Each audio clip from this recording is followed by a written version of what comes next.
کہ ایک سوسائٹی، ایک معاشرہ، ایک اجتماعی حرکت وجود میں نہیں آ سکتی جب تک اس معاشرے کے اندر، اس سوسائٹی کے اندر عفت اور حیا نہیں ہوگی۔ عفت اور حیا یہ بہت اہم ہے ایک معاشرے کے لیے، ایک سوسائٹی کے لیے۔ ایک مہدوی معاشرہ، ایک فاطمی معاشرہ، ایک حسینی علوی معاشرے کے لیے اس سوسائٹی کے اندر عفت اور حیا کا ہونا بہت ضروری ہے۔ جب تک یہ صفت کسی سوسائٹی کے اندر نہیں ہوگی، وہ معاشرہ ظہور کی جانب گامزن نہیں ہو سکتا، ممکن ہی نہیں ہے کہ وہ معاشرہ حرکت کرے ظہور کی طرف۔ لہٰذا عفت اور حیا یہ بہت اہم ہے اور ضروری ہے۔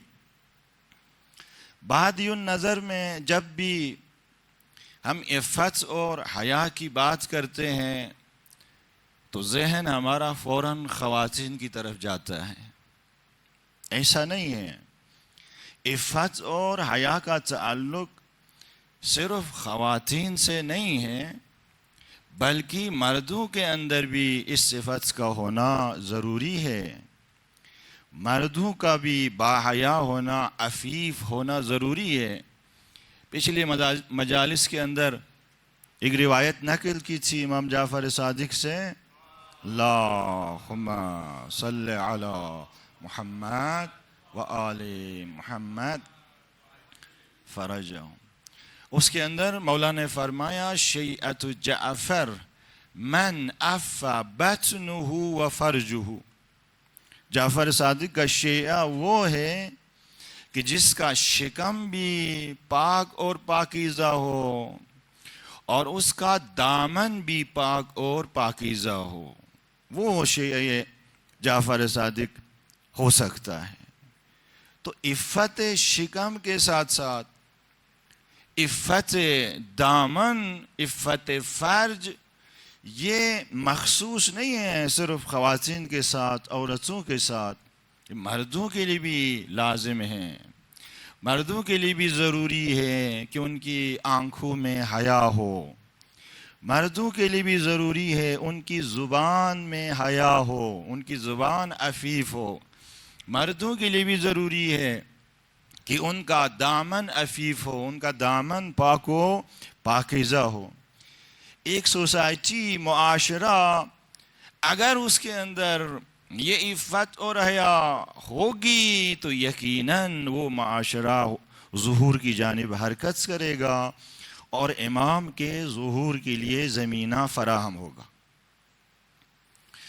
کیونکہ ایک گھر، اس کے اندر عورت کو، خواتین کو ایک بنیادی حیثیت حاصل ہے۔ عورت گھر کا ستون کہلاتی ہے، گھر کا محور ہوتی ہے، اور انہی گھروں سے ایک سوسائٹی اور اجتماع تشکیل پاتا ہے۔ لہٰذا خواتین کے اندر، عورتوں کے اندر عفت اور حیا کا ہونا بہت ضروری ہے مردوں کی نسبت۔ گرچہ یہ صفت مردوں کے لیے بھی ضروری ہے لیکن خواتین کے لیے بہت ضروری ہے۔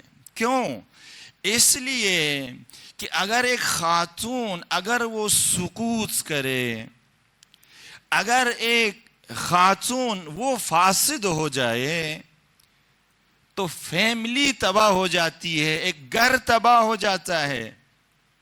نہ صرف گھر تباہ ہو جاتا ہے بلکہ ایک سوسائٹی تباہ ہو جاتی ہے، ایک معاشرہ تباہ ہو جاتا ہے۔ لہٰذا عورت کا کردار ایک سوسائٹی کے اندر، معاشرے کے اندر بڑی اہمیت کا حامل ہے، بڑی اہمیت کا حامل ہے۔ ایک سوسائٹی جس نے ظہور کی طرف جانا ہے، اس سوسائٹی کے اندر خواتین کا کردار بڑا اہم ہے، بہت بنیادی حیثیت حاصل ہے خواتین کو۔ یعنی خواتین کے بغیر ایک معاشرہ حسینی معاشرہ بن ہی نہیں سکتا، علوی معاشرہ بن ہی نہیں سکتا، فاطمی معاشرہ بن ہی نہیں سکتا، مہدوی معاشرہ بن ہی نہیں سکتا، ممکن ہی نہیں ہے۔ لہذا ایک عورت کا باحیا ہونا، ایک عورت کا عفیف ہونا، ایک عورت کا پاک دامن ہونا، با کردار ہونا، با حجاب ہونا، یہ بہت اہم ہے، یہ بہت ضروری ہے۔ یہی وجہ ہے کہ مولا امام زمانہ اجل اللہ تعالی فرجہ الشریف، اللہم صلی اللہ محمد واجب، جو ایک دعا مشہور منقول ہے اور غالباً مومنین پڑھتے رہتے ہیں، اور جمعے کے دن خاص طور پر اس دعا کے پڑھنے کی تاکید ہوئی ہے، اور دعا تقریباً یاد ہے، اکثر مومنین کو شروع ہوتی ہے اللہم ارزقنا توفیق الطاعہ وبعد المعصیہ، یہاں سے یہ دعا شروع ہوتی ہے۔ یہ امام زمانہ کی تعلیم کردہ دعا ہے، جس کا پڑھنا بہت اہمیت کا حامل ہے۔ اس دعا کے اینڈ پہ آپ جا کے دیکھ لیں تو ایک جملہ مولا فرماتے ہیں، کیا فرماتے ہیں؟ وَعَلَى النِّسَاءِ بِالْحَيَاءِ وَالْعِفَّةِ، یعنی حیا اور عفت کو خاص طور پر مولا امام زمانہ خدا سے طلب کرتے ہیں۔ کن کے لیے طلب کرتے ہیں؟ خواتین کے لیے طلب کرتے ہیں، عورتوں کے لیے طلب کرتے ہیں، صرف عورتوں کے لیے، کہ پروردگار ہماری خواتین کو حیا اور عفت کا جو زیور ہے اس سے مزین فرما، صرف خواتین کے لیے، جبکہ یہ ایک عمومی صفت ہے، مرد کے لیے بھی ضروری ہے حیا اور عفت، لیکن خاص طور پر مولا امام زمانہ یہ دعا خواتین کے لیے کر رہے ہیں۔ کیوں کر رہے ہیں؟ وجہ کیا ہے اس کی؟ وجہ اس کی یہی ہے کہ ایک خاتون کے ذریعے ایک گھر تشکیل پاتا ہے، ایک خاتون کے ذریعے سوسائٹی اور معاشرہ تشکیل پاتا ہے، اور اگر خواتین عورتیں باحیا ہوں گی، با کردار ہوں گی، اس گھر کے اندر عفت آئے گی، وہ گھر با کردار ہوگا، وہ معاشرہ با کردار ہوگا، باحیا ہوگا، اور با کردار معاشرہ ہی امام کی طرف جا سکتا ہے، امام کی طرف جا سکتا ہے۔ لہٰذا خصوصی طور پر یہاں امام نے دعا کی ہے۔ یہ جو دجالی کلچر ہے، یہ جو مغربی ثقافت کلچر کہ جسے پیدا یہودیوں نے کیا ہے اور اسے پھیلا بھی یہودی رہے ہیں، آپ دیکھیں اس کلچر کا بھی محور کیا ہے؟ محور عورت سے۔ اس کلچر کے بھی نشانے پر کون ہے؟ اس کلچر کے نشانے پر بھی عورت سے۔ اگر عورت کو گرا دیا، اگر عورت سکوت کرے، پھر ایک فیملی اس کی بنیادیں گر جاتی ہیں۔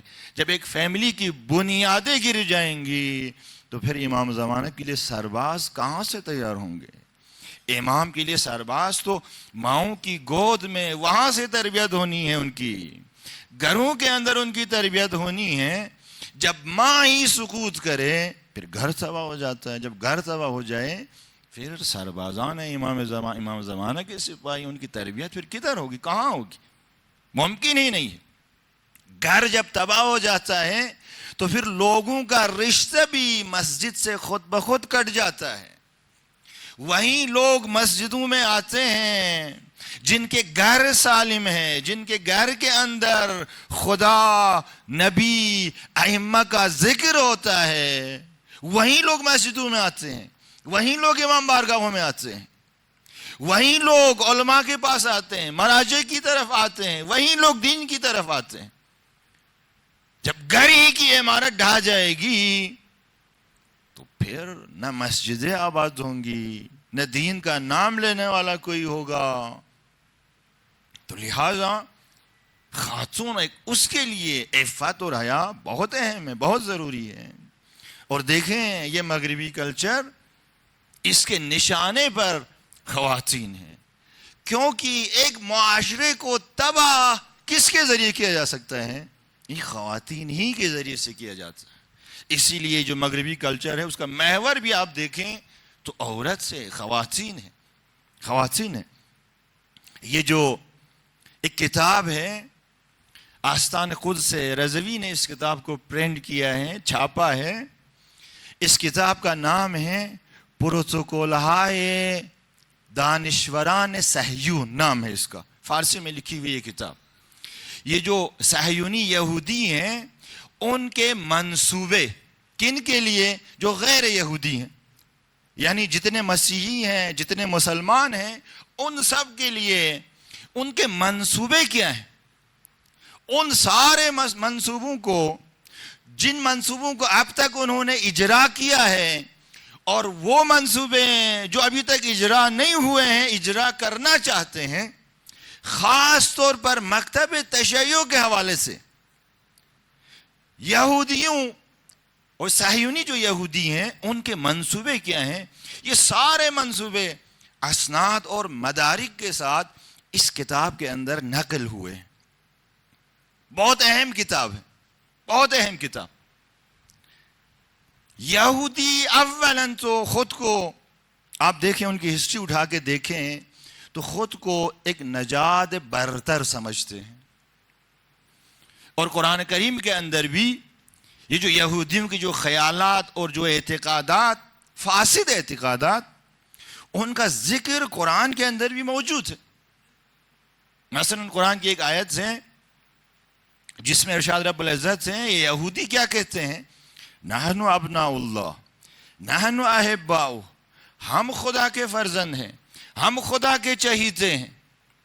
لن تمسنا النار الا ایاما معدودہ، یہ یہودی افکار جو خدا نقل کر رہا ہے قرآن کے اندر، یعنی یہودی ایسی سوچ رکھتے ہیں، ایسا خیال رکھتے ہیں کہ وہ خدا کے فرزند ہیں، خدا کے چہیتے ہیں، خدا ان سے محبت کرتا ہے، اور یہ کبھی جہنم میں نہیں جائیں گے۔ لن تمسنا النار، آگ ان کو چھوئے گی نہیں، الا ایاما معدودہ، مگر یہ کہ بعض یہودی کچھ دیر کے لیے، ایام معدودہ کے لیے، کچھ دنوں کے لیے جہنم میں جائیں۔ کوئی بھی یہودی ہمیشہ کے لیے جہنم نہیں جا سکتا۔ یہ ان کا عقیدہ جو قرآن نے نقل کیا، فاسد عقیدہ، خود کو نجات برتر سمجھتے ہیں۔ یہ یہودیوں کی ایک کتاب ہے، تورات کے بعد دوسرے نمبر پر مقدس ترین کتاب ہے، جسے تلمود کہتے ہیں۔ اور یہ تلمود ہمارے ہاں ایک کلام خدا ہے اور ایک کلام رسول ہے۔ تو کلام رسول کو ہم احادیث کہتے ہیں، نام دیتے ہیں۔ یہ تلمود ایک طرح سے فرمودات ہیں حضرت موسیٰ کے، یعنی ایک طرح سے سمجھ لے کہ حدیثوں کی کتاب ہے حضرت موسیٰ کی، البتہ تحریف ہو چکی ہے، تحریف شدہ ہے۔ اس کتاب تلمود کے اندر آیا ہے، یہ کہتے ہیں کہ جو ہم یہودی ہیں، بنی اسرائیل، قوم بنی اسرائیل، ہمارے علاوہ باقی جتنے بھی انسان ہیں، مسیحی، مسلمان، جو بھی، ہندو، سکھ، یہودیوں کے علاوہ، بنی اسرائیل کے علاوہ باقی جتنے بھی انسان ہیں، وہ سب کے سب انسانوں کی شکل میں جانور ہیں۔ انسان نہیں ہیں، وہ سب کے سب جانور ہیں، انسانوں کی شکل میں۔ یہ تلمود کے جملے، ان جانوروں کو ہماری خدمت میں ہونا چاہیے، ان جانوروں کو ہمارا نوکر بن کر، ہمارا غلام بن کر زندگی گزارنا چاہیے۔ اگر یہ جانور ہماری خدمت میں نہیں ہوتے، ہماری غلامی کو قبول نہیں کرتے، ہمارے نوکر بننے کے لیے تیار نہیں ہیں، تو عین عبارت سے تلمود کی، اس کے اندر کیا آیا ہے؟ تو انہیں زندہ رہنے کا کوئی حق حاصل نہیں ہے، انہیں مار ڈالو، انہیں قتل کرو، اور اگر پتھر سے انہیں مار سکتے ہو، قتل کر سکتے ہو، تو تلوار استعمال کرنے کی ضرورت نہیں ہے۔ اپنی تلوار کو کند مت کرو، پتھر سے مار سکتے ہو تو اسلحہ استعمال کرنے کی ضرورت نہیں ہے، اس اسلحے کو محفوظ کرو. یعنی کم ترین ہزینے کے ساتھ انہیں مار ڈالو. کن کو؟ وہ غیر یہودی جو ہماری خدمت میں ہمارا نوکر بن کے، ہمارا خادم بن کے، غلام بن کے زندگی گزارنے کے لیے تیار نہیں ہے. ان کا اس طرح سے قلع کما کرو. تو یہ سوچ رکھتے ہیں یہودی، خود کو ایک نجات برتر انسان سمجھتے ہیں اور باقی انسانوں کو جانور سمجھتے ہیں. لہذا ان کے پاس منصوبے ہیں. ایک منصوبہ پچھلی کسی تقریر میں، کل کی تقریر میں غالباً میں نے آپ خدمت میں پیش کیا کہ ان کا ایک منصوبہ کہ کس طرح سے بچوں کو ماں باپ سے کاٹنا ہے، اور اسی طرح کے دیگر منصوبے. یہ جو کتاب ہے، کتاب پروتوکولہائے دانشوران صہیون، اس کتاب کے اندر یہ سارے منصوبے ان کے ذکر ہو گئے. اور فیملیز کے حوالے سے جو ان کا منصوبہ ہے کہ جسے انہوں نے کسی حد تک اجرا کیا ہے اور کرنے کے در پہ ہیں، ان کا منصوبہ کیا ہے؟ خاص طور پر مسلمانوں کے لیے، اور مسلمانوں کے اندر بھی خاص طور پر باقاعدہ نام لیا گیا ہے وہاں پہ مکتب تشیع کے لیے. کیونکہ سب سے بڑی رکاوٹ اس دجالی کرچل کے لیے کون سا مکتب ہے؟ مکتب تشیع ہے سب سے بڑی رکاوٹ. کیونکہ مکتب تشیع کے پاس ایک آئیڈیالوجی ہے، مہدویت آئیڈیالوجی ہے. یہ آئیڈیالوجی مکتب تشیع کو نا امید ہونے نہیں دیتی ہے. دنیا جتنے مظالم ڈھائے، جو مہدویت کے اوپر عقیدہ رکھتا ہے وہ کبھی نا امید نہیں ہوتا. وہ ہمیشہ اس امید میں رہتا ہے کہ عدل کا سورج ایک دن ضرور طلوع ہوگا اور اس ظلم کا خاتمہ ہوگا. وہ جانتے ہیں، انہوں نے اسٹڈی کیا ہوا ہے، انہوں نے مطالعہ کیا ہوا ہے، مکتب تشیع کو پڑھا ہوا ہے. مکتب تشیع کے پاس ولایت علی ہے جو مکتب تشیع کے افراد کو جوڑ کے رکھتی ہے. مکتب تشیع کے پاس کربلا ہے.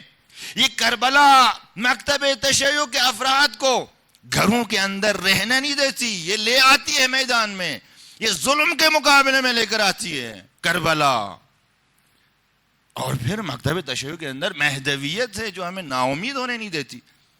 لہذا مکتب تشیع کے لیے خاص منصوبے ہیں، ان کے خاص منصوبے. یہ جو دجالی کلچر ہے کہ جسے بنایا یہودیوں نے ہے اور پھیلا بھی ہیں یہودی رہے، اس کے اندر فیملیز کے لیے خاص طور پر جو منصوبہ ہے، وہ منصوبہ کیا ہے؟ وہ منصوبہ یہی ہے کہ ان کی عورتوں سے عفت اور حیا کو چھین لو اور ان کے مردوں سے دینی غیرت کو چھین لو. مرد ہو جائیں بے غیرت اور عورتیں ہو جائیں بے حجاب، اوریان باہر آ جائیں. جب یہ ہدف حاصل ہوگا پھر وہ گھر تباہ ہو جائے گا، وہ فیملی تباہ ہو جائے گی. جب فیملیز تباہ ہو جائے گی تو پھر سوسائٹیز وجود میں ہی نہیں آئیں گی. پھر ایک معاشرہ جو اہل البیت علیہ السلام کی تعلیمات کی بنیاد پر پھر کوئی بھی سوسائٹی اور معاشرہ وجود میں نہیں آ سکتا.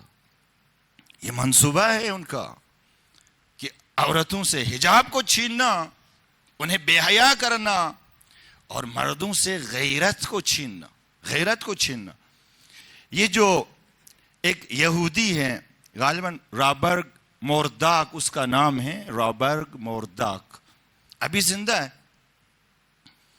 یہ سلطان الشیاطین کے نام سے مشہور ہے. سلطان الشیاطین یعنی شیطانوں کا سلطان، بادشاہ. اور سینکڑوں ٹی وی چینلز جو ڈش کے ذریعے، سیٹلائٹ کے ذریعے دیکھے جاتے ہیں، ان کا مالک ہے یہ. اور سینکڑوں کی تعداد میں اخبارات، جریدے اور جو میگزینز ہیں، مجلے ہیں، ان کا مالک ہے یہ. اسی لیے اس کو کہتے ہیں غول رسانہ جہان، یعنی جو انٹرنیشنل بین الاقوامی جو رسانہ ہے، جو میڈیا ہے، اس کا اژدہا کہتے ہیں اس بندے کو، اژدہا۔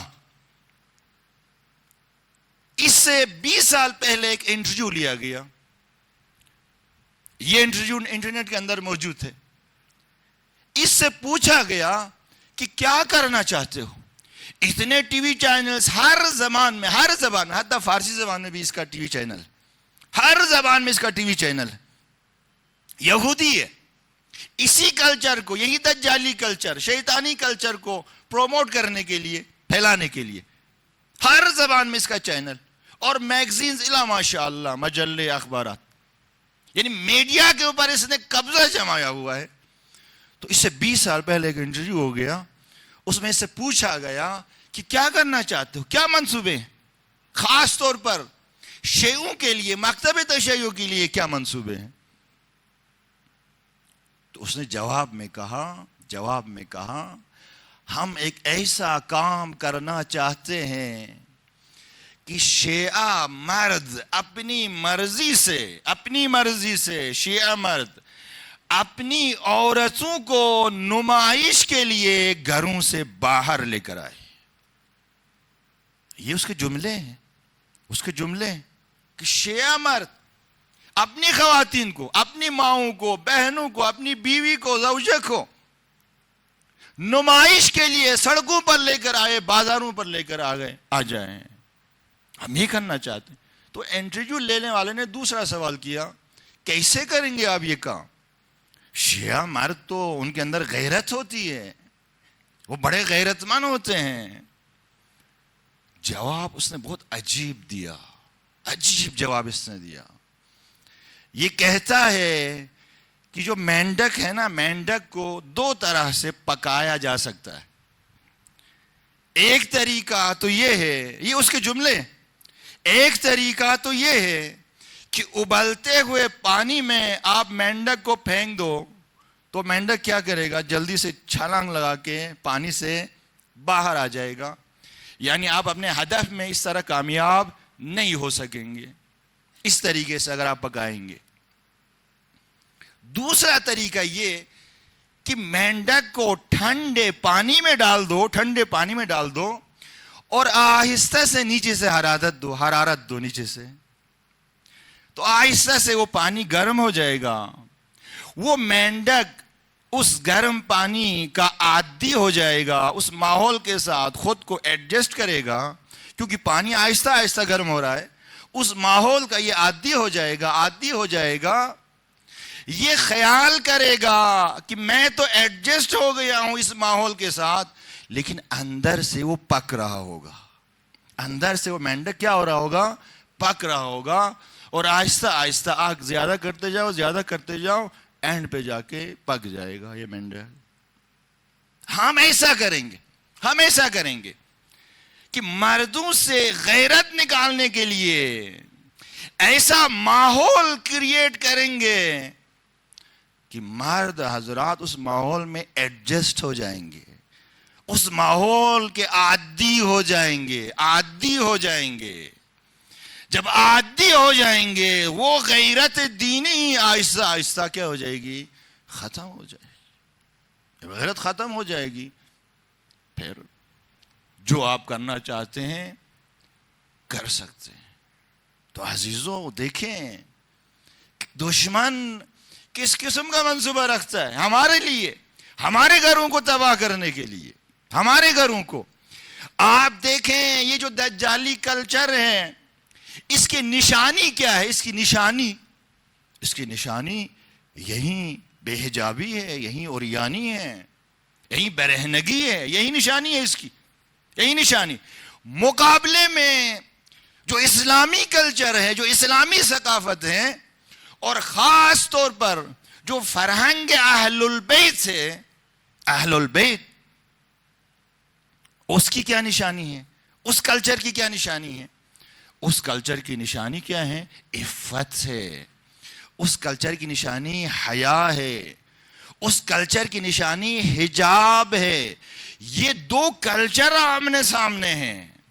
ایک کلچر کی نشانی بے حجابی، اوریانی، فحاشی، اور دوسرے کلچر کی نشانی عفت، حیا اور حجاب ہے، حجاب۔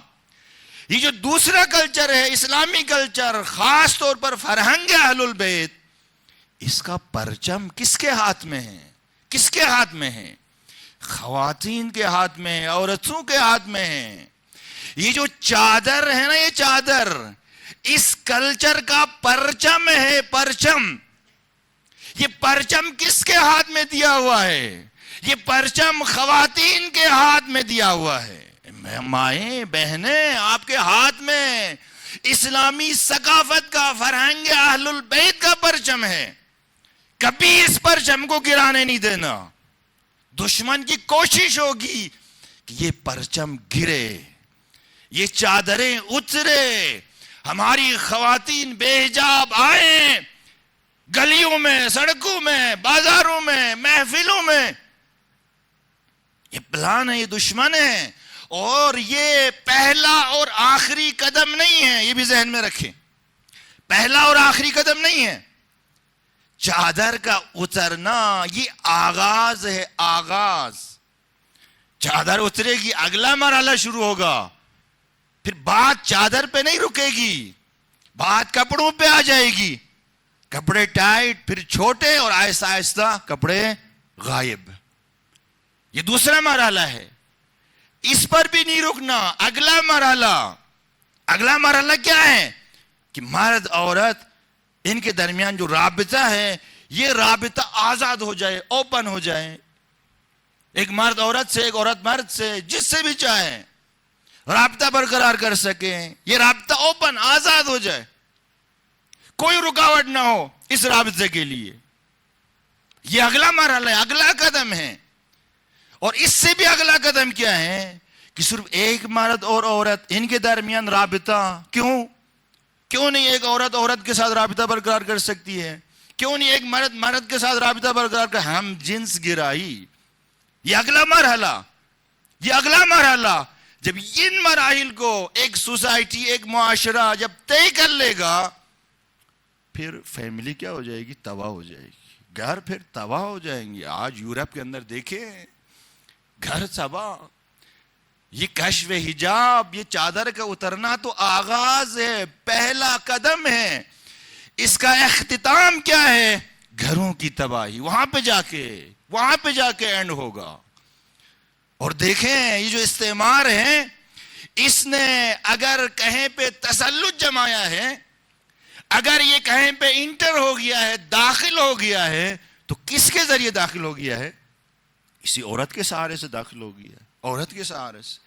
آپ اندلس کو دیکھیں، اس زمانے کا اندلس، آج کا اسپین، دیکھیں تمدن اسلامی جو 5ویں صدی ہجری ہے، 5ویں صدی ہجری، اس میں آپ دیکھیں تو یورپ تو اس وقت ڈارک ایجز میں تھا، تاریکی میں تھا، جو قرون وسطیٰ کا دور ہے۔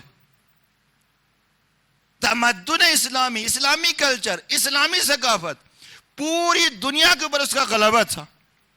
کوئی فیلڈ ایسی نہیں تھی، کوئی سبجیکٹ ایسا نہیں تھا کہ جس کے ماہر مسلمان نہ ہو۔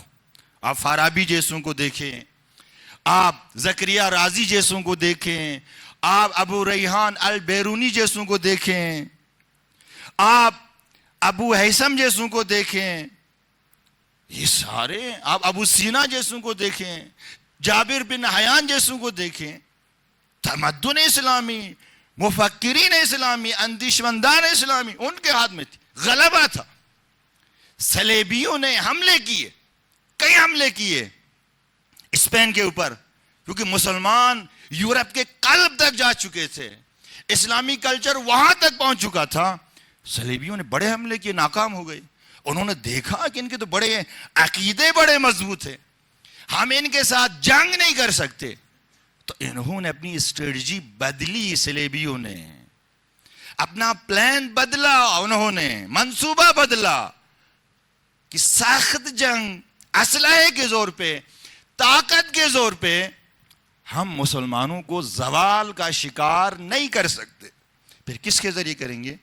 نرم جنگ کے ذریعے، ثقافتی الگار کے ذریعے۔ بے حجابی کو عام کیا، بے حیائی کو عام کیا، چرس اور افیون اور اس قسم کی چیزوں کو مسلمان جوانوں کے اندر عام کر دیا، فحاشی کو عام کر دیا، شراب خانے بنائے، رقص اور سرور اس کے اڈے بنا لیے۔ آہستہ آہستہ وہ جو مسلمان جوان کہ کسی وقت عقیدہ مضبوط تھا، صلیبیوں نے حملہ کیا، پسپا ہو گئے۔ وہی جوان اب ان کے عقیدے سست، ان کے عقیدے کمزور، اب ان کے اندر وہ دینی غیرت ختم بالکل بھی نہیں رہی۔ اب انہوں نے کیا کیا؟ اب حملہ کیا صلیبیوں نے۔ جب حملہ کیا تو اس طرح سے حملہ کیا کہ آپ دیکھیں اسپین کے اس وقت کے حالات کو، قتل عام، نسل کشی کی مسلمانوں کی۔ اب ان کے پاس ڈیفنس کی طاقت، پہلے عقیدہ مضبوط تھا، عقیدہ چھین لیا ان سے، غیرت دینی کو چھین لیا ان سے، بے حیائی کے ذریعے، عورتوں کے ذریعے، فحاشی کے ذریعے وہ چھین لی۔ جب غیرت دینی جب نکل جائے پھر اس کے اوپر آپ آسانی سے قبضہ کر سکتے ہیں، آسانی سے قبضہ۔ پھر حملہ کیا صلیبیوں نے، آپ دیکھیں قتل عام۔ اسپین کے اندر وہ عمارتیں تو باقی رہیں جو مسلمانوں نے بنائی تھی، لیکن مسلمان باقی نہیں رہے، اسلام ختم، زوال، وہیں سے زوال آ گیا اسلام کو۔ اس طرح انٹر ہوتے ہیں، اس طرح وارد ہوتے ہیں۔ آپ الجزائر کو دیکھیں، یہ جو انقلاب الجزائر ایک بک ہے، ایک فرانسوی محقق نے یہ بک لکھی ہے، الجزائر کا انقلاب۔ فرانس مسلط ہونا چاہا الجزائر کے اوپر، تو اس نے پلان کیا بنایا؟ اس نے سب سے پہلے الجزائر کی آپ ہسٹری اٹھا کے دیکھیں، شروع سے مسلمان رہے، وہاں کی خواتین حجاب میں ہوتی تھی، محجبہ، وہاں پہ غیرت دینی تھی۔ فرانس نے کیا کیا؟ فرانس نے فرانسوی لڑکیوں کو، جوان لڑکیوں کو پیسے دے کر انہیں الجزائر کے اندر اتارا۔ کس چیز کو عام کرنے کے لیے؟ فحاشی کو عام کرنے۔ ان کا کام کیا تھا؟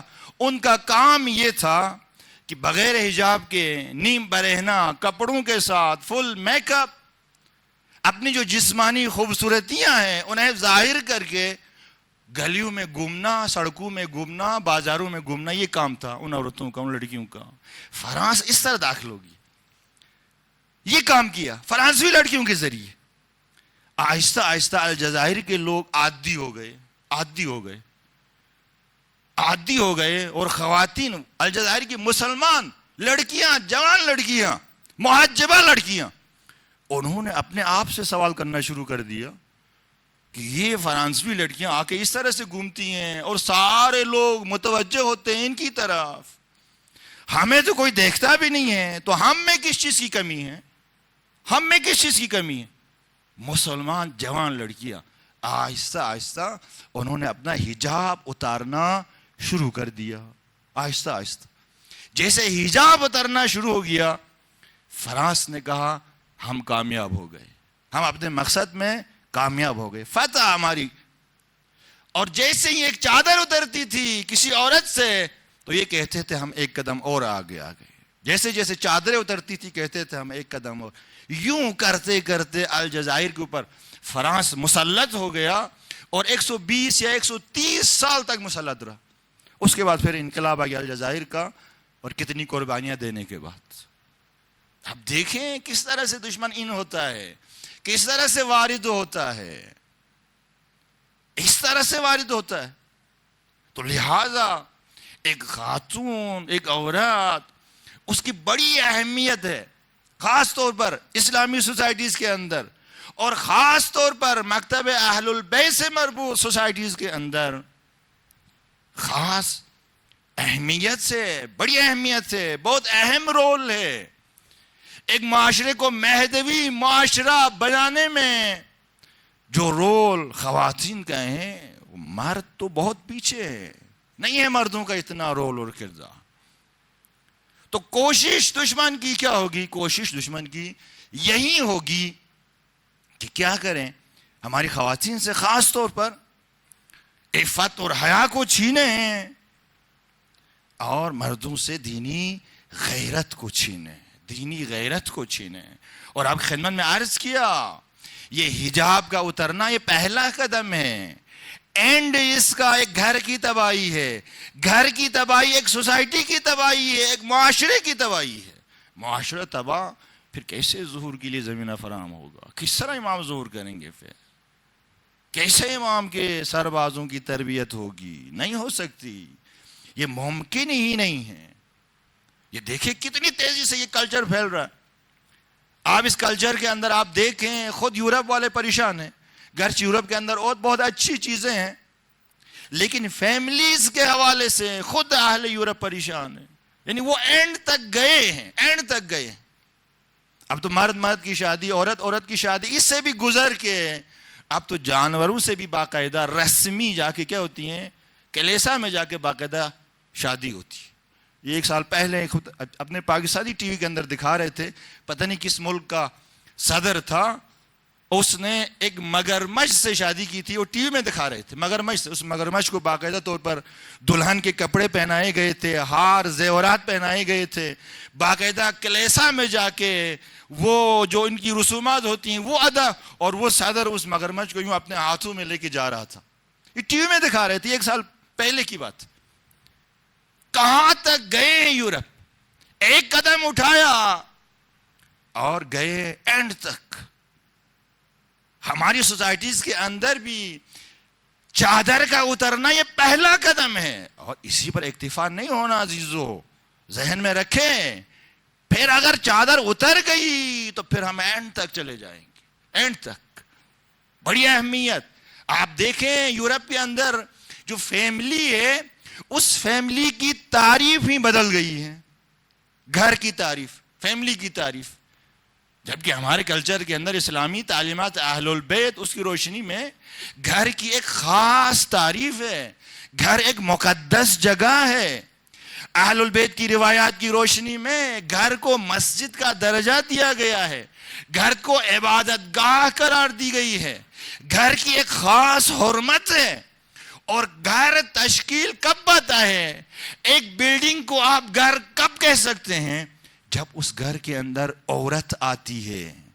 ایک بلڈنگ میں جب ایک عورت آتی ہے کسی کی ہمسر بن کر, زوجہ بن کر, تو پھر وہ بلڈنگ گھر کہلاتی ہے. وہ بلڈنگ اس وقت تک وہ گھر نہیں ہے, وہ عمارت ہے, وہ ایک بلڈنگ ہے. دیکھو عورت, اس کے ذریعے گھر وجود میں آتا ہے. ایک گھر, اس کا محور عورت ہے. ایک گھر کا سکون, آرامش, اس کا محور عورت سے. تربیت کا محور عورت سے. عورت کی بڑی اہمیت ہے, عورت کی بڑی اہمیت. اب دیکھیں تعریف مغربی کلچر کے اندر گھر کی, فیملی کی بالکل بدل. ایک مرد عورت ساتھ رہے ایک چھت کے نیچے, گھر. ایک مرد اور مرد شادی کر کے باقاعدہ تعہد کے ساتھ رہیں ایک چھت کے نیچے, وہ بھی گھر. ایک عورت اور عورت شادی کر کے ہم جنس گرائی چھت کے نیچے رہیں, وہ بھی گھر. ایک عورت صرف بچوں کے ساتھ. اب ایسا نہیں ہے کہ مثلا اس کا شوہر مر گیا ہے یا اس نے طلاق لے لیا ہے, نہ, پتہ ہی نہیں کہ ان بچوں کا باپ کون ہے. نامشروع بچے کے ساتھ ایک عورت ایک چھت کے نیچے رہتی ہے, وہ بھی گھر ہے, وہ بھی گھر. دیکھیں تعریف بالکل بدل گئی وہاں پہ. جبکہ اسلامی کلچر کے اندر, ثقافت کے اندر گھر ایک تقدس رکھتا ہے, گھر ایک حرمت رکھتا ہے. گھر عبادت گاہ ہے. ایسی عبادتیں گھر کے اندر کی جا سکتی ہیں اور ثواب حاصل کیا جا سکتا ہے. وہ عبادتیں آپ مسجد الحرام جا کر, مسجد نبوی جا کر, زیر قبہ امام حسین جا کر بھی آپ وہ عبادتیں انجام نہیں دے سکتے. مخصوص ہے گھر کے ساتھ, مخصوص. فی الحال موضوع نہیں ہے اور وقت بھی نہیں ہے ان احادیث کو بیان کرنے کا. تو گھر ایک اہمیت کا حامل ہے, گھر ایک اہمیت کا حامل ہے ہمارے کلچر کے اندر, ہمارے مکتب کے اندر. جبکہ آپ دیکھیں وہاں پہ کچھ اور تعریف, کچھ اور تعریف. ہمارے مکتب کے اندر اہل البیت علیہ السلام نے جو تعلیمات دی ہے, اس تعلیمات کی روشنی میں آپ دیکھیں عورتوں کو کیا کہا کہ اپنی جو جسمانی جو زیبائیاں ہیں، خوبصورتیاں ہیں، انہیں چھپاؤ، انہیں اپنے گھر کی حد تک، اپنے شوہر کی حد تک رکھو. جس چیز کو آپ نے دکھانا ہے، جس چیز کو آپ نے منظر عام پر لانا ہے، جس چیز کو لے کر آپ نے مثلاً اگر سڑکوں میں آنا ہے، بازاروں میں آنا ہے، اداروں میں جانا ہے، وہ کیا ہونا چاہیے؟ کون سی چیز چھپنی چاہیے؟ کون سی چیز ظاہر ہونی چاہیے؟ اہل البیت نے بتا دیا، اپنی جسمانی خوبصورتیاں اسے چھپاؤ، گھر کی حد تک، شوہر کی حد تک رکھو، اپنے علم کو ظاہر کرو سوسائٹیز کے اندر، معاشرے کے اندر. اپنے علم کو، اپنی مدیریت کا جو تجربہ آپ کے پاس ہے، ایڈمنسٹریشن، اسے آپ ظاہر کرو معاشرے کے اندر، سوسائٹی کے اندر، اداروں کے اندر. جو آپ کے پاس ہنر ہے، فن ہے، اس فن کو ظاہر کرو، اس ہنر کو ظاہر کرو. آپ کو بھی حق ہے مردوں کے شانہ بشانہ ادارہ جات میں جا کے کام کرنے کا، جاب کرنے کا. وہاں پہ آپ ان چیزوں کو ظاہر کرو. وہ چیزیں اسے گھر کی حد تک رکھو، چھپاؤ. یہ تعلیم اہل البیت علیہ السلام نے کیوں یہ تعلیم دی؟ اس لیے یہ تعلیم دی کہ اگر ایک خاتون بے حجاب عریان ہو کے نیم برہنہ جب آتی ہے ملائے عام میں، تو پھر وہ عورت نہیں رہتی، وہ ایک پروڈکٹ میں تبدیل ہو جاتی ہے، ایک پروڈکٹ میں تبدیل ہو جاتی ہے. اور پروڈکٹ اس کی خرید و فروخت ہوتی ہے، خرید و فروخت. پھر عورتیں ان کی بھی کیا ہوتی ہیں؟ خرید و فروخت. جسمانی لذت حاصل کرنے کے لیے عورتوں کی بھی پھر خرید و فروخت شروع ہو جاتی. آج دیکھیں انٹرنیشنل لیول پہ تیسرے نمبر پر جو سب سے زیادہ منافع دینے والی تجارت، وہ کون سی تجارت ہے؟ یہ عورتوں کی تجارت. پہلے نمبر پر اسلحے کی تجارت ہے، پہلے نمبر پر سب سے زیادہ فائدہ. دوسرے نمبر پر مواد مخدر، چرس، افیون، اس قسم کی چیزیں. تیسرے نمبر پر سب سے زیادہ فائدہ دینے والی تجارت عورتیں، ان کی سپلائی، ان کی خرید و فروخت. اور پھر چوتھے نمبر پر جا کر انرجی، ان کی تجارت ہے. اور پانچویں نمبر پر جا کر یہ جو ٹوریزم ہے، گردش گری، سیاحت، یہ پانچویں نمبر پر جاتی ہے.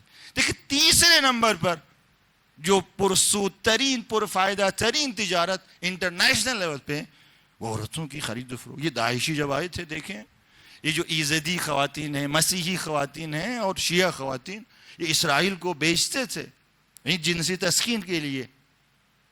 8 سے 18,000 ڈالروں پر بیچتے تھے. پھر عورت جب اس طرح آتی ہے باہر، پھر عورت نہیں رہتی. پھر وہ جو ایک حرمت ہے، وہ جو اس کا ایک تقدس ہے، وہ تقدس پھر ختم ہو جاتا ہے. پھر یہ ایک پروڈکٹ میں تبدیل ہو جاتی ہے، اور پروڈکٹ کی پھر خرید و فروخت ہوتی ہے. اور پھر خرید و فروخت کے لیے پھر ایسی عورت کو کیا ہونا پڑتا ہے؟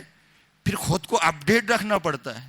کیونکہ مارکیٹ کے اندر تو بہرحال ایک رقابت ہوتی ہے، وہاں پر تو ایک مقابلہ ہوتا ہے. وہاں پہ خود کو پیش کرنے کے لیے پھر اسے اپڈیٹ رہنا پڑتا ہے. اپڈیٹ رہنے کے لیے پھر اسے نئے نئے فیشنز اور پتہ نہیں کیا کیا. اب اسی میں اس کا پورا وقت، تو پھر کہاں سے فیملی وجود میں آئے گی؟ کس طرح سے گھر تشکیل پائے گا؟ ممکن ہی نہیں ہے کہ گھر تشکیل پائے، ممکن ہی نہیں. لہٰذا بہت اہمیت خواتین، اس کی عفت اور حیا، ایک مہذبی سوسائٹی اس کے لیے بڑی اہمیت کے عامل ہیں. ایک عورت اگر صحیح معنوں میں عورت بن کر رہے، مرد اس عورت کی پاؤں کی دھول کے برابر بھی نہیں ہو سکتا، پاؤں کی دھول کے برابر بھی نہیں ہو سکتا. دیکھیں ایک مرد، اس کے اوپر جب وہ 15-16 سال کا ہو جاتا ہے، وہ مکلف ہو جاتا ہے، تکلیف آتی ہے، اس پر نماز روزے واجب ہو جاتے ہیں. لیکن ایک عورت جب 9 سال کی، وہ پھر بچی نہیں رہتی. خدا کہتا ہے اب تم ایک خاتون بن گئی ہو، اب تم میرے ساتھ رابطہ برقرار کر سکتی ہو. دیکھیں ایک مرد اور عورت کے درمیان کتنا گیپ ہے مکلف ہونے کے لیے. 6 سال کا گیپ ہے، 6 سال کا گیپ. یعنی 6 سال پہلے ایک عورت کے اندر یہ صلاحیت آ جاتی ہے کہ وہ خدا سے رابطہ برقرار کرے. خدا سے رابطہ، وہ جو خالق کائنات ہے اس سے رابطہ برقرار کرنے کی ایک خاتون کے اندر صلاحیت آ جاتی. 9 سال کے بعد پھر وہ بچی نہیں رہتی، وہ ایک خاتون بن جاتی ہے. خاتون، خدا اس سے رابطہ کرتا ہے. جبکہ مرد حضرات 6 سال کے بعد جا کے ان کے اندر خدا سے رابطے کی صلاحیت آتی ہے. کتنا احترام، کتنا مقام بلند ہے خاتون کا. یہ پرچم خاتون کے ہاتھ میں ہے، خواتین کے ہاتھ میں. یہ پرچم بڑا اہم رول اور کردار ہے ان خواتین کا ایک سوسائٹی کے اندر، خاص طور پر ایک حسینی سوسائٹی، علوی، فاطمی اور مہدوی سوسائٹی کے اندر.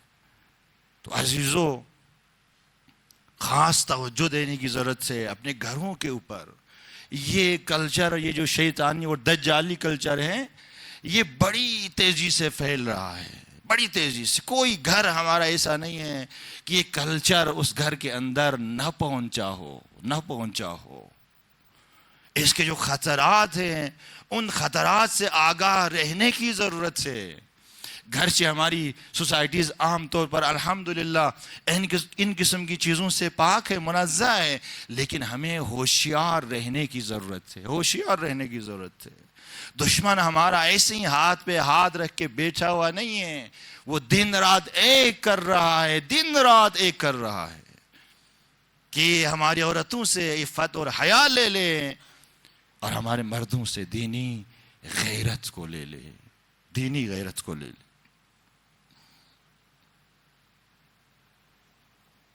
ایک سائل، یہ جو آیت اللہ سیستانی کے جو والد بزرگوار ہیں، آیت اللہ محمد باقر سیستانی، انہوں نے مشہد میں ہوتے تھے، فوت ہو گئے ہیں.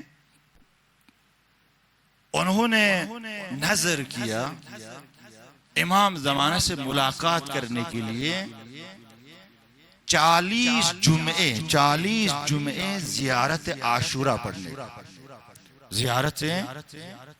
پڑھنے کا کہ امام سے ملاقات کر سکے، امام کو دیکھ سکے. یہ ہر جمعہ کسی مسجد میں جا کے زیارت عاشورہ پڑھتے تھے آیت اللہ سید محمد باقر سیستانی، ہر جمعہ کسی مسجد. اور 40واں آخری جمعہ تھا، ملاقات نہیں ہو گئی. دل بہت ٹوٹا ہوا تھا، اندر سے پریشان تھا کہ 40 جمعے مسلسل زیارت عاشورہ پڑھ رہا ہے امام سے ملاقات کی خاطر، لیکن ابھی تک ملاقات امام کی نصیب نہیں. آخری جمعہ یہ کہتا ہے میں ایک مسجد میں جا کے ٹوٹے ہوئے دل کے ساتھ میں زیارت عاشورہ پڑھ رہا تھا. تو اسی اسنا میں نے دیکھا کہ ایک نور مسجد کے بالکل ہی قریب ایک گھر کے اندر داخل ہوا. ایک نور کو ایک گھر کے اندر داخل ہوتے ہوئے میں نے دیکھا. آیت اللہ سید محمد باقر سیستانی کہتا ہے ایک عجیب کیفیت حاصل ہو گئی مجھے. میں نے جلدی سے زیارت عاشورہ پڑھ کے میں گیا اس گھر میں، قریب گیا تو دیکھا کہ لوگوں کا رش لگا ہوا ہے اس گھر کے اندر. کچھ لوگ جا رہے ہیں گھر کے اندر اور کچھ لوگ اس گھر سے نکل رہے ہیں. یہ کہتا ہے کیونکہ دروازہ کھلا تھا میں بھی اس گھر کے اندر داخل ہو گیا. جسے داخل ہو گیا تو دیکھا کہ ایک اتاق، ایک کمرہ، اس کمرے کے اندر امام زمانہ تشریف فرما ہے. اللہ اکبر، امام تشریف فرما ہے. ساتھ میں ایک میت رکھی ہوئی ہے اور اس میت کے اوپر ایک سفید کپڑے کی چادر اس کے اوپر ڈالی ہوئی ہے. اندازہ ہو گیا کہ کسی عورت خاتون کی میت تھی. امام آئے تھے اس عورت کے جنازے کے اوپر، میت کے اوپر. اللہ اکبر. یہ کہتا ہے میں ذرا ڈرتے ہوئے ایک سہمی سی حالت میں امام کے قریب ہوا. امام کو میں نے سلام کیا اور امام کے پہلو میں بیٹھ گیا. تو امام نے آہستہ سے یہ کہتا ہے میرے کان میں کہا کہ دیکھیں مجھ سے ملنے کے لیے چلے کاٹنے کی ضرورت نہیں ہے، اس عورت کی طرح زندگی گزارو، ہم خود آ جاتے ہیں، ہم خود آ جاتے ہیں۔ یہ آیت اللہ محمد باقر سستانی کہتا ہے کہ عورت آخر کون سے تحقیق کی بعد میں تو پتہ چلا یہ عورت وہ تھی کہ جب رضا خان نے ایران کے اندر کشف حجاب کا جو حکم دیا تھا، کشف حجاب کا، تو اس ڈر سے کہ میں گھر سے اگر باہر نکل گئی تو جو پولیس ہے وہ کہیں میرے سر سے چادر نہ اتاریں، یہ 8 سال تک اپنے گھر سے باہر نہیں آئی تھی، گھر سے باہر نہیں آئی تھی کہ کہیں اگر میں باہر نکل جاؤں تو کہیں میرا حجاب نہ اتر جائے۔ امام کیا فرما رہے ہیں؟ اس عورت کی طرح زندگی گزارو، ہم خود ملنے آئیں گے، ہم خود ملنے آئیں گے۔ عزیزو، یہ جو حجاب ہے نا، یہ جو چادر ہے نا، اس کی بڑی اہمیت سے، بڑی اہمیت اس چادر کی۔ ایک سائل آ گیا بی بی زہرا کے گھر میں دروازے پر، اسے دینے کے لیے کچھ نہیں تھا بی بی کے پاس، تو بی بی زہرا نے سلمان فارسی کو آواز دی، کہا سلمان آؤ، یہ میری چادر لے کر جاؤ بازار میں، میری اس چادر کو بیچو اور اس سے جو پیسے آئیں گے نا وہ پیسے لا کے اس سائل کو دے دو، اس غریب اور فقیر کو دے دو۔ سلمان نے بی بی زہرا کی وہ چادر لی، اپنے کاندھے کے اوپر ڈالی، اب جا رہا ہے تو سلمان، بڑی عقیدت تھی بی بی زہرا سے حضرت سلمان کو، ایسا لگتا ہے کہ بی بی زہرا کے گھر کا طواف کرتا رہتا تھا سلمان۔ جب بھی کوئی کام ہوتی تھی نا فوراً بی بی زہرا سلمان کو آواز دیتی تھی۔ اس کا مطلب یہ ہے کہ سلمان ہمیشہ بی بی کے گھر کے دروازے پر ہی ہوتے تھے۔ عجیب عقیدت حضرت سلمان کو بی بی زہرا سے۔ اب یہ چادر کاندھے پہ ڈال کے آ رہا ہے، جو بھی لوگ مل رہے ہیں بازار میں، سلمان کی زبان کو یہ جرأت نہیں ملتی، یہ جرأت نہیں ملتی۔ دیکھیں کتنا حیا ہے سلمان کی زبان میں کہ وہ یہ کہے کہ میں زہرا کی چادر بیچنے لایا ہوں۔ اجرکم اللہ، آپ کی آوازیں بلند ہو گئی۔ یہ کوئی معمولی بات نہیں ہے کہ زہرا کی چادر بازار میں آئے بکنے کے لیے۔ سلمان کی زبان نے اجازت نہیں دی کہ یہ کہے کہ میں زہرا کی چادر لے کر آیا ہوں، بس کاندھے میں چادر ڈال کے لوگوں کے سامنے آ کے صرف کھڑے ہوتے تھے، کچھ کہہ نہیں پائے۔ اسی طرح چل رہے تھے کہ ایک یہودی راہب اپنے گھر سے نکلا، اس نے حضرت سلمان کو دیکھا، سلمان کے کاندھے پر چادر دیکھی، اس چادر پر جیسے ہی اس یہودی راہب کی نظر پڑی نا تو اس راہب نے کہا سلمان یہ چادر اسے ذرا میں دیکھ سکتا ہوں دور سے؟ تو سلمان کہنے لگے آپ دیکھ سکتے ہیں، یہ چادر میں بیچنے لے کر آ گیا ہوں۔ یہاں پہ بہرحال سلمان کی زبان سے مجبوراً یہ جملہ نکل گیا۔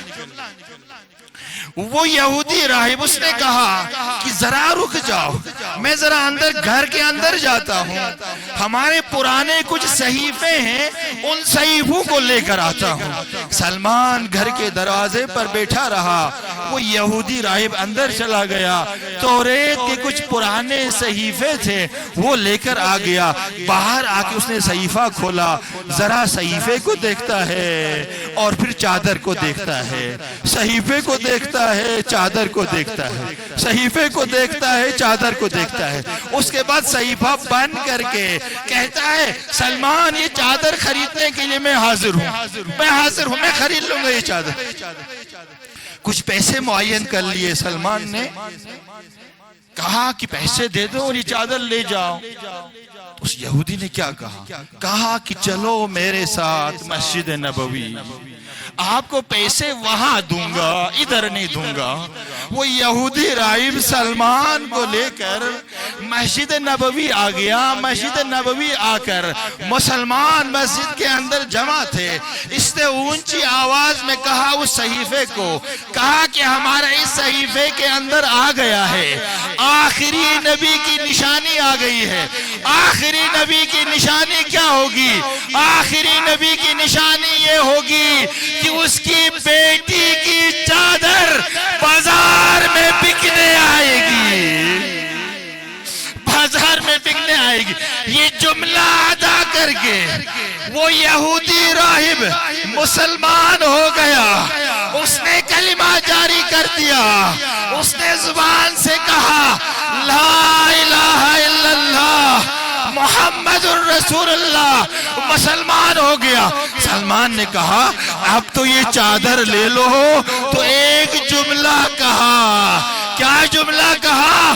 جملہ یہ کہا جب میں یہودی تھا تو میں نے اس چادر کو ہاتھ نہیں لگایا. اب مسلمان ہو گیا ہوں تو کیسے اس چادر کو ہاتھ لگا سکتا ہوں؟ ہائے ذرا آ جائے نا.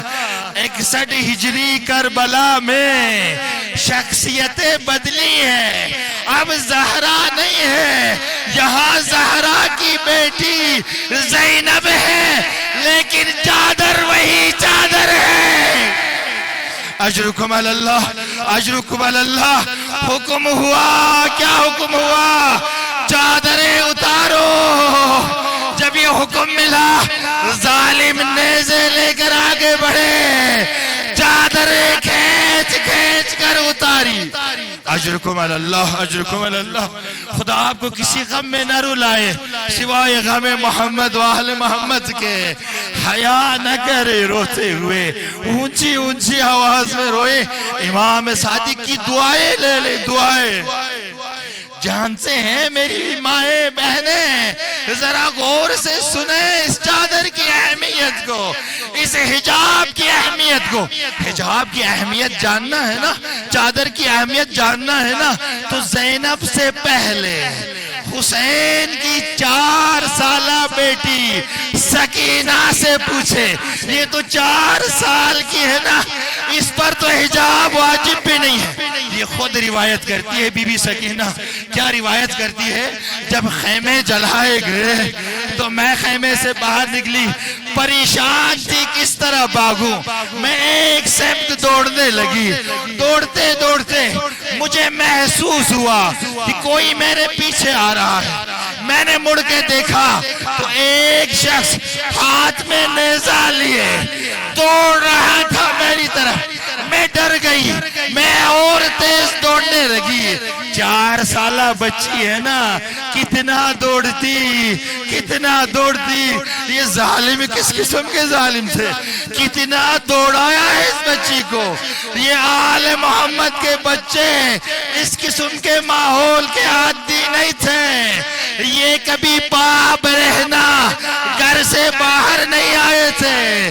کسی نے انہیں ڈانٹا نہیں تھا, کسی نے انہیں تمانچے نہیں مارا تھا, کسی نے ان پر تازیانے نہیں مارا تھا. سکینہ بنت الحسین کہتی ہے میں ڈر گئی, میں اور تیز دوڑنے لگی. اتنے میں اس ظالم نے نیزے سے میری پشت پر وار کیا. میں منہ کے بل گر گئی.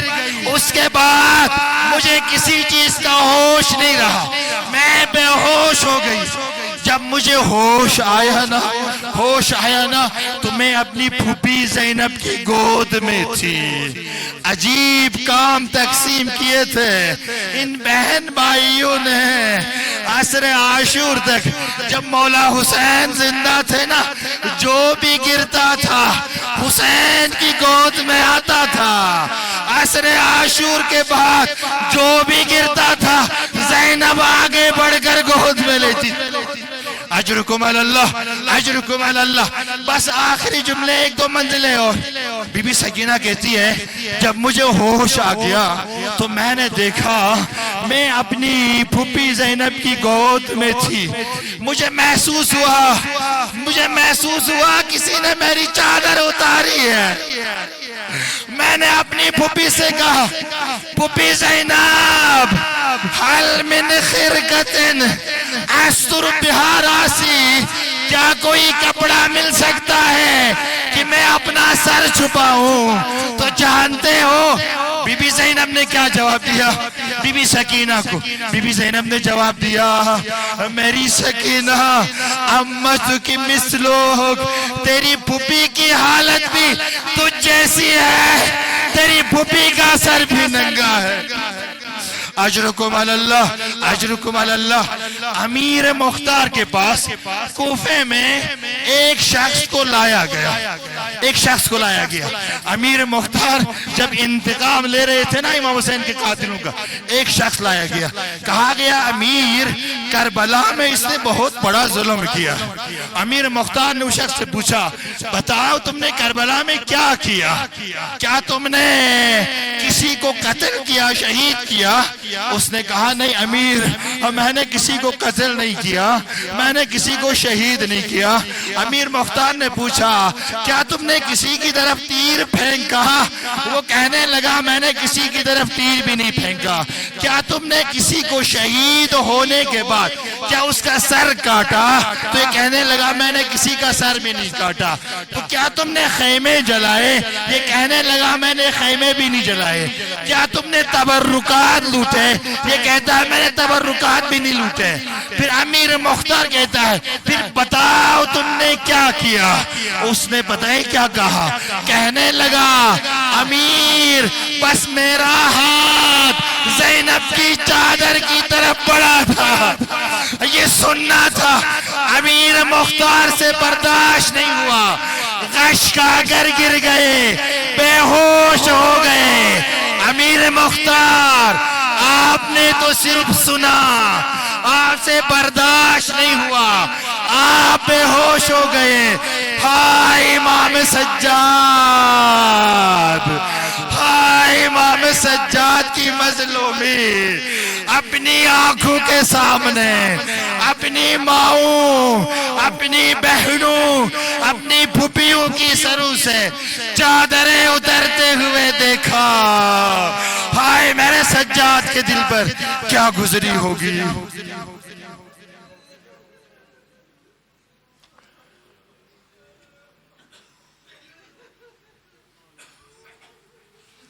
الا لعنۃ اللہ علی القوم الظالمین سیعلم الذین ظلموا آل محمد ای منقلب ینقلبون۔ ماتم حسین۔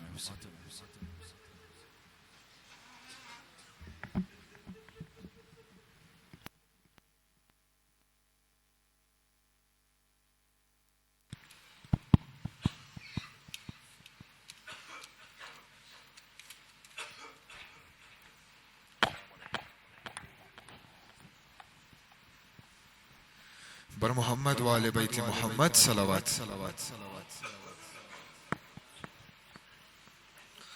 حسینم و حسینم و حسینم، حسینم و حسینم و حسینم، حسینم و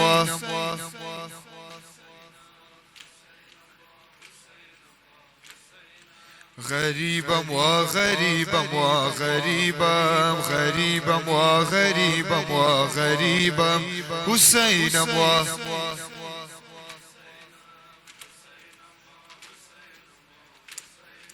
اتشانم و اتشانم و اتشانم، اتشانم و اتشانم و اتشانم، حسینم و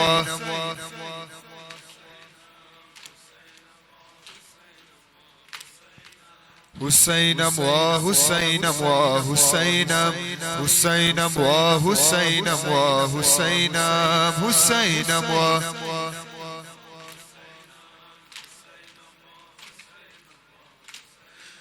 مظلوم مادر بیکس مادر، مظلوم مادر بیکس مادر، مظلوم مادر بیکس مادر، مظلوم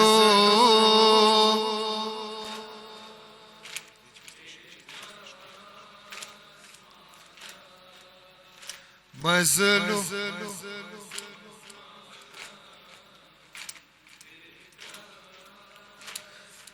در تو رحلت دل سوزے بابا تو تنہائی یہ علی مولا را دیدی ای مادر زہرا را دیدی ای مادر زہرا ای مادر جان یا زہرا ای مادر جان یا زہرا مظلوم مادر بیکس مادر مظلوم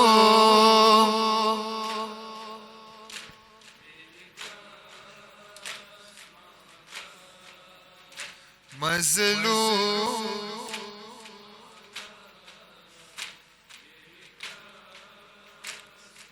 در ہائے شد زخمی پہلوئے تو محراب دو ابروئے تو آئے از بیداد ادوئے تو آئے از بیداد ادوئے تو ای مادر جان یا زہرا ای مادر جان یا زہرا مظلوم مادر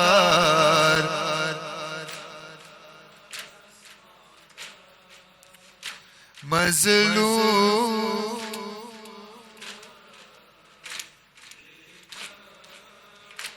مادر زہرا یا زہرا زہرا یا زہرا مظلوم مادر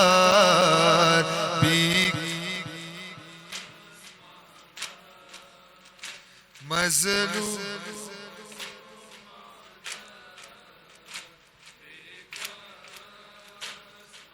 دہر بیمی رمزی کبودی یہ رویت بیمی رم بر درد پہلویت بر زخمی زخمی بازویت بر زخمی زخمی بازویت ای مادر جان یا زہرا ای مادر جان یا زہرا مظلوم مادر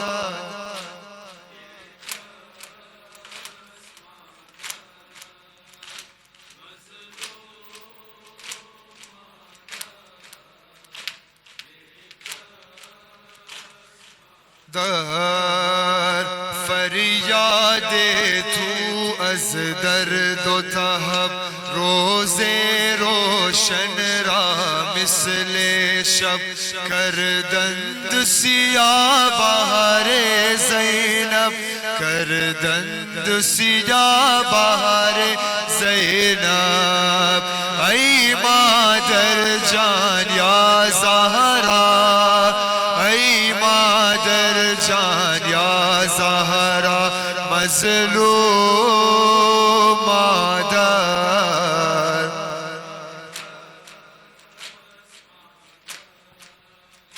مظلوم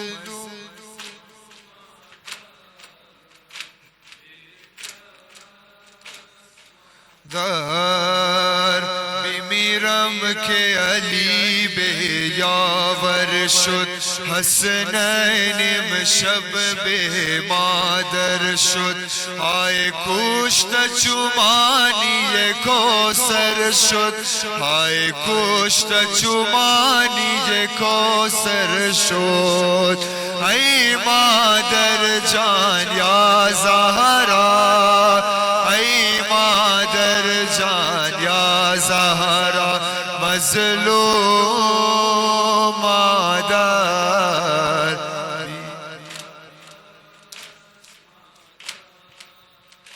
مظلوم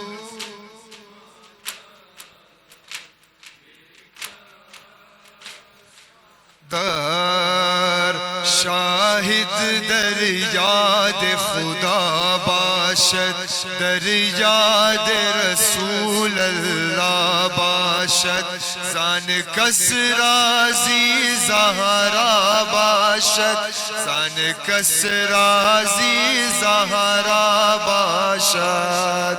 ای مادر جان یا زهرا، ای مادر جان یا زهرا، مظلوم مادر.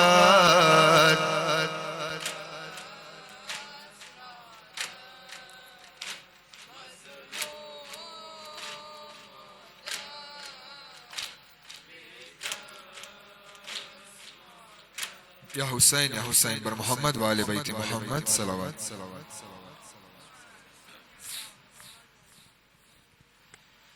السلام عليك يا رسول الله، السلام عليك يا نبي الله، السلام عليك يا أمير المؤمنين يا علي بن أبي طالب وصي رسول الله، السلام عليك يا فاطمة الزهراء سيدة النساء العالمين، السلام عليك يا إمام حسن المجتبى، السلام على الحسين وعلى علي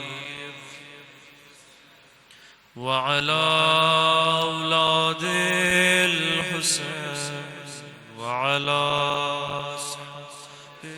الحسين ورحمة الله وبركاته. السلام عليك يا غريب الغرباء، السلام عليك يا معين الضعفاء والفقراء، السلام عليك يا شمس الشموس أنيس النفوس أيها المدفون بأرض توس، السلام عليك يا سلطان أبا الحسن علي بن موسى الرضا، السلام على آبائك الطيبين وعلى أولادك المعصومين، السلام عليك يا فاطمة المعصومة، اشفعي لي في الجنة ورحمة الله وبركاته. السلام عليك يا حجة الله في أرضه، السلام عليك يا عين الله في خلقه، السلام عليك يا أبا صالح مهدي، عجل الله تعالى فرجك وسهل الله تعالى مخرجك وظهورك، وجعلنا من خير أعوانك وأنصارك والمستشهدين بين يديك. السلام عليكم ورحمة الله وبركاته. بر محمد و اهل بیت محمد صلوات.